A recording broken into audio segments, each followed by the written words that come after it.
listening to the Rabbi from another planet. Please like, share, and subscribe, and ring that little bell. Ring the little bell so you are notified when new videos drop. And for my sins, I've been reading Vita Ayala. Daddy Goes James Bond is awful. It's just so bad. I'm stunned at how bad it is. I'm stunned that. Well, not only that Vita Ayala gets work, but she gets so old. It's so annoying talking about Vita Ayala because you can't use pronouns. It's always they, them. So I'm just going to try and say Vita because Vita just can't write. I don't know how Vita fell into writing comics, but they are so bad at it. The Vita is just so very, very bad at it.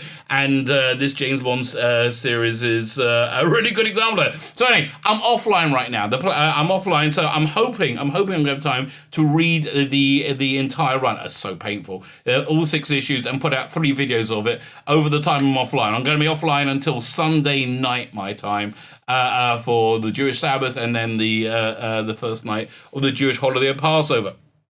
And it's just really bad. So anyway, the plan is I'm going to be reviewing two issues. We're going to be going through exactly why it's so awful. And then I'm going to tell you a James Bond story, a comic that I do want to do because I think, and I got a good 3 James Bond stories in me. So we're going to try an A/B. We're going to look at the A/B. We're going to look at the terrible one that went in production by Vita and Danny Gore. Like it's just incompetent on every level, and that's the thing I think of when I think of Vita Ayala. This is my second Vita Ayala comic my second and third one that I've read, and it just gross, massive incompetency on every level.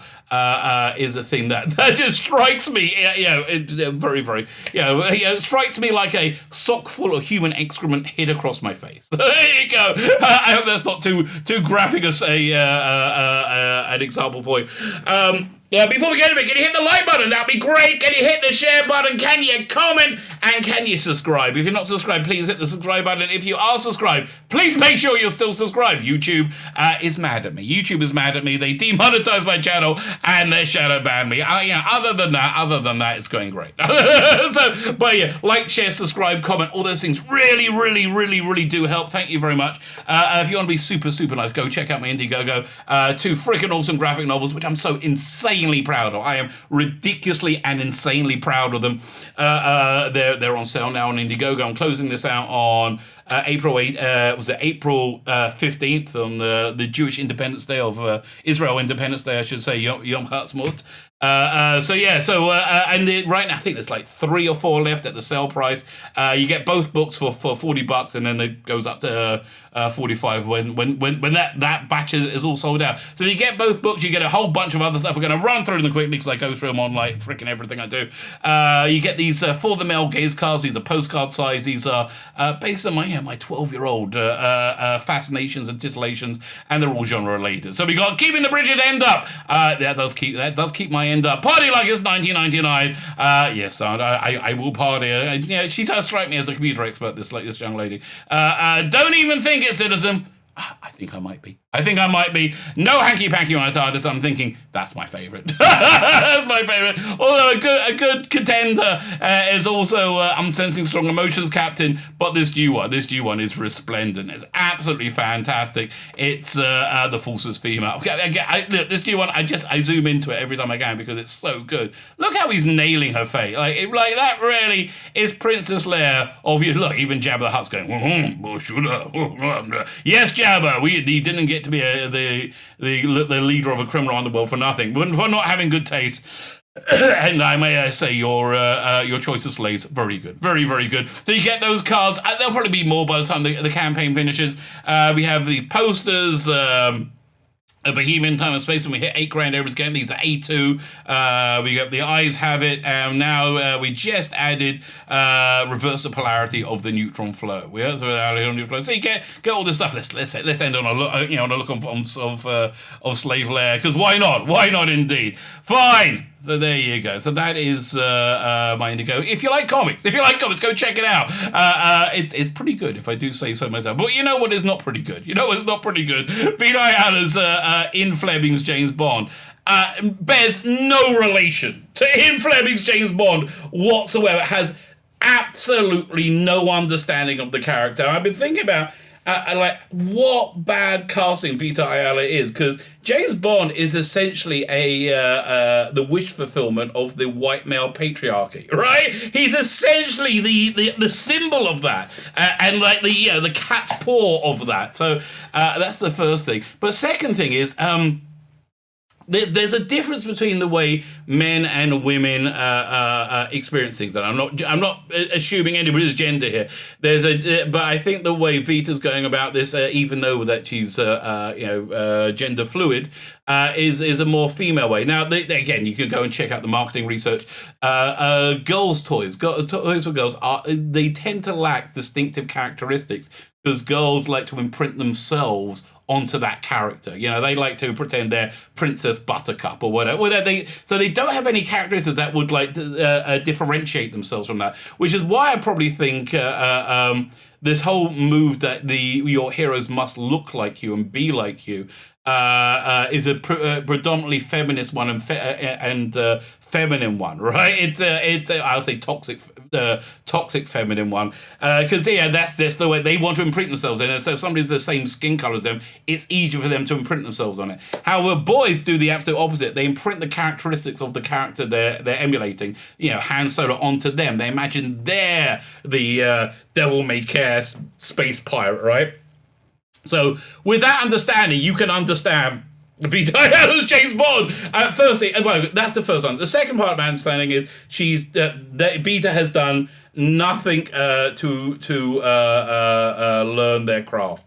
They've just been told they're great, and I think they sold everything on their identity because the quality of their work is just not there. It's absolutely just not there at all. And then to round off this this package of total absolute suck. We have a very, very poor art. So we got a bad script, badly plotted, badly written, badly dialogue. Oh God, it's so bad. And we're going to be looking at it. We have a really genuinely awful script, and then it's realized by somebody completely incompetent. So, do you like a bit of James Bond? Do you like a bit of James Bond? This James Bond book might not be for you, because remember what I said about wanting to imprint themselves onto the character, rather than imprint the character onto them. That's exactly what Vita does here. It's all about this this character that looks a little bit like Vita to me. Looks a little bit like Vita. So you see James Bond in the beginning, but this isn't James Bond at all. It's like it's somebody who really fundamentally doesn't understand the character and has done no work to understand the character, right? They just don't like him. They just don't like him. So James Bond is in bed with somebody else's wife, and then he runs off, right? The ambassador's wife. And then he runs off, and that's it. And again, see this lackluster art. Firstly, you don't want to put your names all over this on this garbage. It is really bad. Was it Eric Gapster? Much like Vita Ayala, just isn't there. Just isn't there for the artwork. I just don't think the quality is there at all. And also, look, the pacing of this. This is they told this over, 3 pages? This is, to make sense, to have a pre-title sequence, which is what I think they're trying to do here. Well, firstly, if you look at the Bond movies, go and watch a few Bond movies and see if you can understand them. But the pre-title sequence is basically a story in of itself, right? It's a story, it's the end of a story in itself. It's a clever idea. There's, Cubby Broccoli's idea, I believe, or Saltzman's idea, that you could start the movie off at the end. So you start at the final role. You start with a big action sequence. But you get, it makes sense, and oftentimes, most of the best Bond movies, I think, the pre-title sequence ties into the main story. Anyway, so that's the last you see of James Bond, right? You don't see any more James Bond in this entire issue. It's all about this Vita clone person, right? Amazingly, she's the bestest ever. She's the absolute bestest ever. She's the only competent person there. And so not only person does Vita not understand James Bond in any way, shape, or form. This person works in the art circles, doesn't understand art either. She's been, Vita has been to a few New York galleries and kind of picked up on stuff, but doesn't really understand it. So this is Brandy Keys, and she's been brought in to investigate how a piece of artwork has been faked in a museum. And you got like this. God, the artwork's just so bad. Like, could you have a bit of subtlety? But you really can't have subtlety in the way Vita writes, because there's no room for the story to breathe. I mean, look at all this dialogue. It's so freaking dense, right? And it's all about the Vita clone being the best as ever. And I think this character arc will be just having everybody work out that they're the best as ever. So they got this. The characters got this kind of lackluster partner. For some reason, and the whole thing is basically about their investigation into switching forgery and switching these paintings over. It just doesn't work. So they do their investigation, and it was around here when I realized, wait a minute.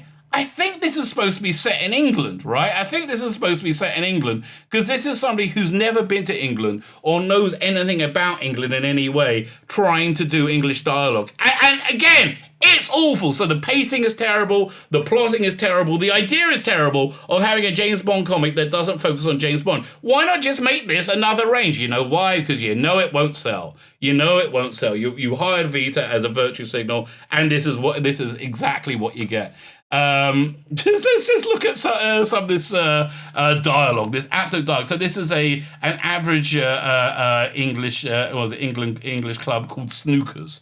Really, oh God, it's so bad. I mean, really, just a minute of research. But why would Vita do any work? Why would they do any research when Vita doesn't need to? Vita is not hired on talent. Vita is hired on identity. Let me get that change. Let me get change on that. Yeah. This is nothing like a British pub or club. Easy, love. Hands off the goods. What? You're so uptight tonight, Tony. What's the matter? Going out of town tomorrow always jangles my nerves when I travel. What is it? Is this Planet of the Dick Van Dyke's chimney sweeps? Couldn't help but overhear, friend. Nothing for the strain of the mind like another round of liquid courage, eh? I'm buying. That's what say? What? I suppose a little fun never hurt anyone. Of course not. God, it's so... And I'm actually helping it with my performance, which is bad, right? I'm actually helping it. So a fight breaks out, and eventually, right at the end, the last 2 pages, James Bond turns up. He's also tracking this, and they have a lackluster action sequence. And then James Bond's there. Look, just a terrible rendition of James Bond. It's just absolutely awful. I don't know who does the cover. The covers actually look halfway decent, but don't expect, this is a issue 2, don't expect anything like this in the issue, right? Nothing like this is going to happen. This is just, I don't know why they're putting James Bond in front, right? Because James Bond is not in front at all of this whatsoever. So we start off the second issue, and I think this is the villain, but I've also thought it was the Vita clone. So the villain is an artist, again, another Vita clone, right? And she's dealing with the incompetent white men, which is basically how they view the world. So I'm thinking, yeah, this is the villain. Again, another Vita clone. So they get called into MI5. They meet M, who's of course is a black man. Now, listen, any one of these things would work, right? But when you put too much into, when you weight things into too strong a way, it becomes very noticeable. And the message I'm going to say is, black people are people too, especially sexually fluid, gender and sexually fluid black people are people too. Look, Vita, you're making decent money doing terrible work. You should just be ecstatic. So of course, M knows the Vita clone, the Vita stand-in, and she ends up being, the bestest ever, obviously. And James Bond is a brainless thug who doesn't know anything. And so because he doesn't know anything, they need to team up, where Vita clone with James Bond is more James Bond with the Vita clone, right? Again, such a fundamental lack of understanding of the character is breathtaking. It's not that much reading would have gone into actually understanding who the character is, but Vita doesn't want to understand the character because Vita is doing this in a feminine way, which is they're making a character that looks like them so they can imprint themselves on the adventure, rather than, again, James Bond is a fundamentally masculine brand, so he has to have those characteristics that you can then imprint on you, but Vita doesn't even understand those characteristics. So don't you remember, like in the camp James Bond movies, what was it, Octopussy?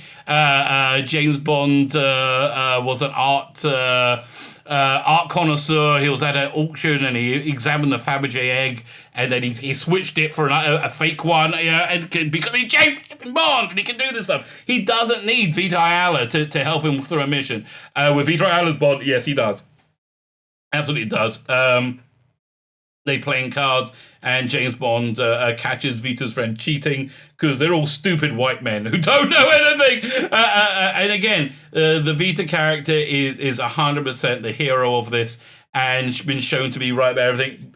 Bond is basically a big doofus, which is how I think Vita looks at Bond. And so now they go to the mission. They're in the guy who had the piece of artwork stolen or forged, and he's wrapped up in it, and they they're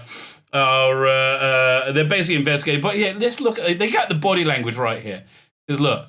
Vita is like front and center. Hi, I'm a super spy. Whereas Bond here is like bowing behind her. That's exactly what's going on throughout this book, right? So they break in and they find the piece of art, and of course, the Vita clone finds the hidden safe.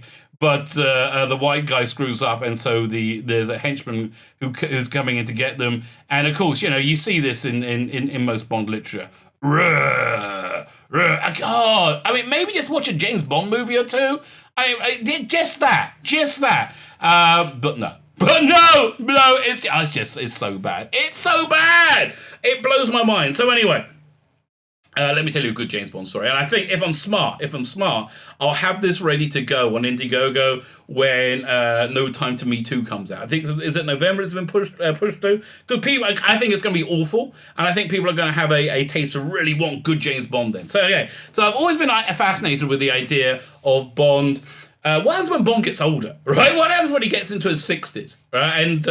And then I thought, well, what happens when he gets into his 60s and it's 2021? So that's basically the premise I started with. So Bond is, imagine played by Pierce Brosnan as he is today. I think I would love to see that. So and there's quite a nice conceit I can get around by not saying his name, right? So anyway, so he's working for MI5 and he hates it. He doesn't know anybody there. He's like the last of the old guard.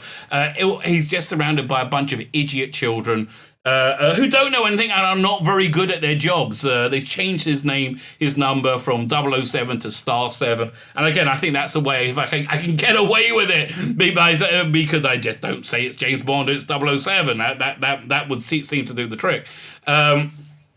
So it starts off, you have a pre-title sequence. There's some contagion that's going to be released. There's 2 contagions going to be released. It's him and this other young female spy who's useless. See, that's the thing. I really want to do it. So, like, say, what would it be if 100, was it like a 90, was it a 100-pound woman goes up and fights like a 300-pound man? Like, what would that look like? That would look pretty interesting. That would look pretty bad. So they're on a mission. The useless female spy, it gets screws up, lets the pathogen that she's chasing go, and is released while Bond manages to stop the other far more deadly one. However, that causes a pandemic, not unlike the pandemic we saw in 2020. But that's basically the pre-title sequence, and then after that you get it's a big action sequence. But then after that, Bond's called into M's office, and M's another idiot child woman who doesn't know anything, and they're blaming Bond for everything, blaming Bond for the pandemic. And then, at the end of it, because they can't stand him because he's a misogynist. So at the end of it, they revoke his license to kill. License to it printed over when you see his profile being projected on the screen and revoked going through. I think you'll have him standing in front of in front of the projection as a revoke goes on it. So anyway, what happens to James Bond? What happens to James Bond when he's no longer useful for the British government?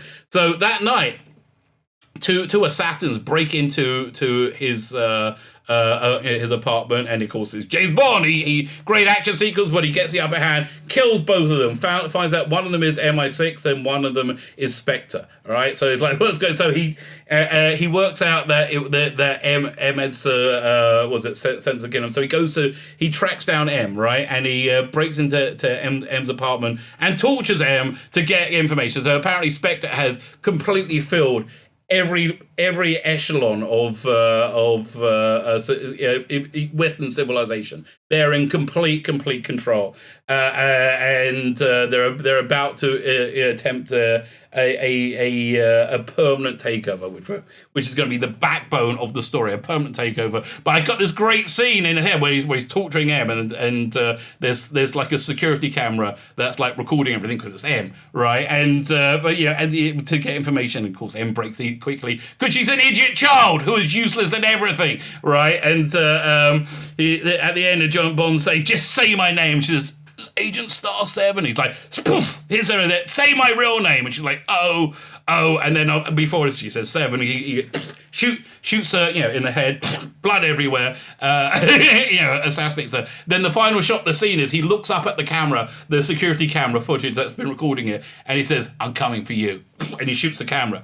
So then the bulk of the movie, I think we'll get him, Felix Leiter, and maybe Blofeld. They have to team up to stop this incredibly audacious plan, which is complete fiction, obviously complete fiction. A fictionalized US election in which a puppet candidate is being installed via a conspiracy between government, between politicians, big tech, and media, right? Yeah, and big business. And it's a long-term plan to absolutely stop freedom. Freedom. Again, completely fictional, obviously. So here's a question. I don't know how to end it. One idea I had is Bond reveals everything and saves the day. But then I thought, well, if there was massive electoral fraud, I think it probably would have been widely known, and then the conspiracy, the completely fictional conspiracy between media and social media and government would then make it sound like anybody who thinks the overwhelming evidence that needs investigating is in any way credible would make them seem like a moron. So that really wouldn't work. So it's too depressing have Bond lose to this. So then I wanted to end with that upbeat thing. So I thought Blofeld could come up with a plan. I like the idea they had to break Blofeld out of prison to do this. So get the three of them together. But Blofeld has a plan that Bond, at the inauguration of this puppet candidate, breaks in. So he also, again, we can pull from real life out there. All the army and security there. Bond breaks in and gets the inauguration. And then assassinates everybody and detonates a bomb, just killing himself, blowing everybody up. But here's the smart bit. In an epilogue, it was Blofeld's plan to do this, but then blame it on extreme left-wing woke insurgents, right? And have that idea, and you basically use the power of media against the people who are using power of media to essentially save the world. So and you get Bond gets a heroic send-off. So and again, it just feels accurate to the movie. I would love to put in Barbara Buck's Agent XXX as well somehow. I just think this schism between the old and the new is very interesting, and it's a way I think of commenting on it without being too on your nose. But if I can get that ready by the time No Time to Me 2 comes out, I might be onto a winner there. My name's Vita Ayala, the Rabbi from another planet. Please like, share, subscribe, ring the little bell, so you are notified when new videos drop.